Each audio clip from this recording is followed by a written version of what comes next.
Every year, leaders from across America come to Washington, D.C. for a day of shared purpose to advance government policy that fosters the advancement of renewable energy technology and innovation in the United States. In 2009, the 8th Annual Phase 2 National Policy Conference, hosted by the American Council on Renewable Energy, addressed renewable energy policy development that will enable 25% renewable electricity by 2025, examined global factors influencing U.S. competitiveness, and sought bipartisan solutions from diverging industry and government viewpoints. Speaker after speaker, these visionaries carry the urgent messages of government, industry, finance, labor, and environmental groups. Together, representing all categories of sustainable energy solutions, they work to define the context of future renewable energy policy for decades to come. The planet is running a fever. There are no emergency rooms for planets, and so we have to engage in preventative care. And the way we will do it is deploying these new technologies in a way that lowers the fever as quickly as possible. Whether we recognize it or not, there is a race underway. Most of the major economies of the world are striving to radically expand the size of their domestic renewable energy markets in order to gain competitive advantage in the great growth industry of the 21st century. If we invest in 20th century technologies and others invest in 21st century technologies, they will win. If we invest in 21st century technologies and others do as well, and we challenge each other in the global marketplace, we all win. And it is up to the United States and Europe to give the leadership.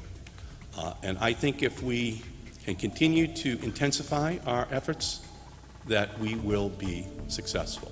The Senate Energy and Natural Resources Committee reported a comprehensive energy bill. It's the America Clean Energy Leadership Act of 2009. It contains a series of policies that are needed to unlock our energy future.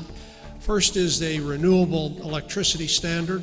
Second is streamlined and more effective policies and procedures to site new electric transmission lines. And third is the Clean Energy Deployment Administration, or CEDA. Once we get a national plan and policy in place, we really have to have a national backstop, where in fact we have a federal agency that if in fact the state cannot site a line that is a multi-regional, multi-state line necessary to deliver large amounts of location-constrained, distant renewables to loads, that we can in fact site and put that line into place. We are finally starting to rebuild the clean energy industry in this country, and we believe what we're doing is we're laying the groundwork not just for making sure that we have all we need here for a different energy future, but that we can lead the global demand in clean energy technologies. So I think this is a huge opportunity to put America and American workers at the head of the line, driving the bus, flying the plane, whatever the analogy is, for the next industrial revolution. The next industrial revolution is going to be the clean energy revolution.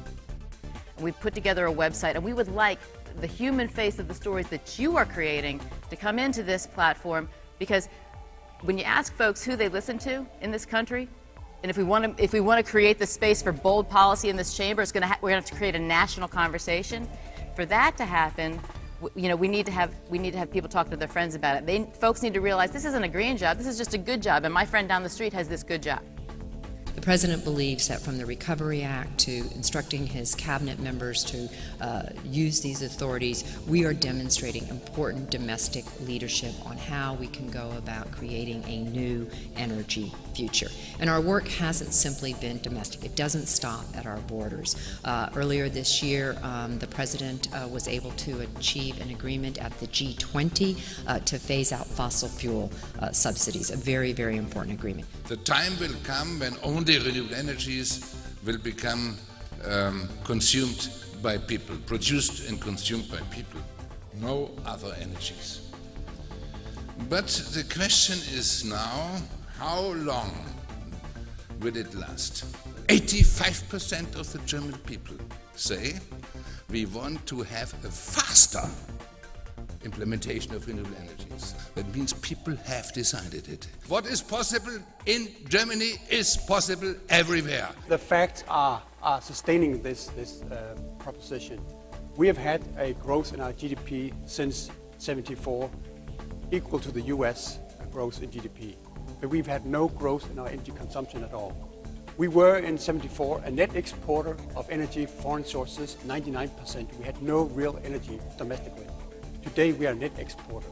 We have to admit that we found oil and gas in the North Sea, but it is through renewable energy and energy efficiency and growing a policy and a regulatory framework that has allowed us to get there where we are today.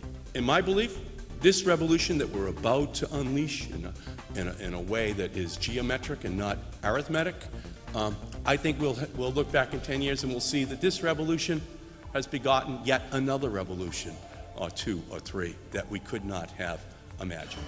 So for me, this is about as important an issue as any of us could ever be privileged to work on. For the complete conference proceedings of Phase 2, the American Council on Renewable Energy invites you to view the website archive and hard copy summary at our website. We thank Covanta, ACORE member and major 2009 conference sponsor, for their support of Phase 2 and for their continuing leadership and innovation in sustainable renewable waste-to-energy development. Some footprints are bigger than others. Each year, Americans landfill 250 million tons of waste, a lasting footprint on our world. But what if that waste could be turned into energy? Picture a cleaner world, and the choice is clear. Covanta Energy, turning a wasted resource into a source of clean, renewable energy, powering homes while offsetting greenhouse gases. Reduce, reuse, recycle, recover energy from waste. Covanta Energy, for a cleaner world.